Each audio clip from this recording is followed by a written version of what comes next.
welcome to On Point. My name is Annabella Arden. You were an actor and now you're a therapist. Yes. And how can one know if this is the right career for the child?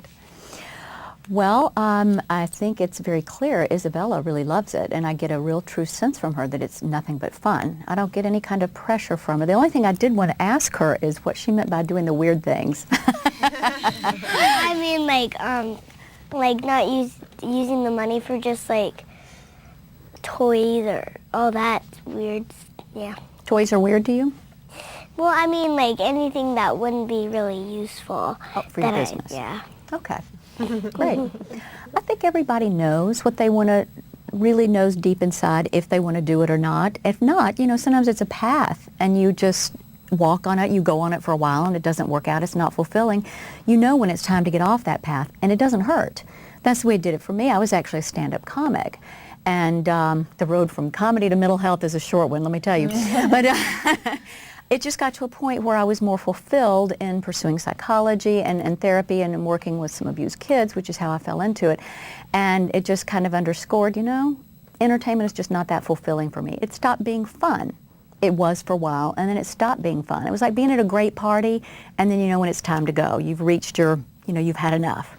And so it wasn't painful at all. We were talking about that it's easier to deal with the rejection if you have short-term goals. Right. Versus having long-term goals. Absolutely. And how does this work? Well, it could be very overwhelming to look at the big picture and, you know, she's what, 6 years old and say, I'm going to win an Oscar when I'm 21. But you would go crazy. Just like you're in first grade now, you'd be overwhelmed if you started worrying about what college you're going to go to now. Then you don't get overwhelmed with, oh my God, when am I going to win my Oscar? So even an audition could be a goal. I just want to get an audition and feel comfortable there. Absolutely. That is your goal, just to go out and knock it out of the park. Do the best you can with all the circumstances you can control. You can't judge who they want. If they want a blonde or a redhead, you can't. All you can do is be the best you can, be prepared, know your lines, dress appropriately, have updated headshots and all that stuff, and just go in there and be the best person you can be. So how can a child benefit from working in this industry, Nancy?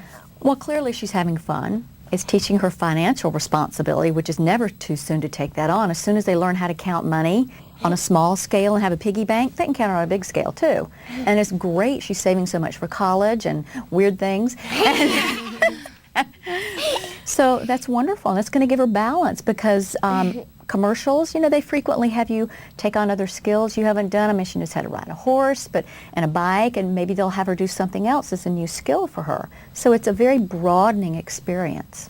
Any kid that can learn rejection that soon and deal with it, it's way ahead of the game. Because there's a lot of people who don't go out for anything, their first job when they're 21 and they get rejected and they're devastated. So it's not exclusive to the performing community dealing with rejection. So she's got a valuable opportunity. If you can deal with rejection, you got life licked.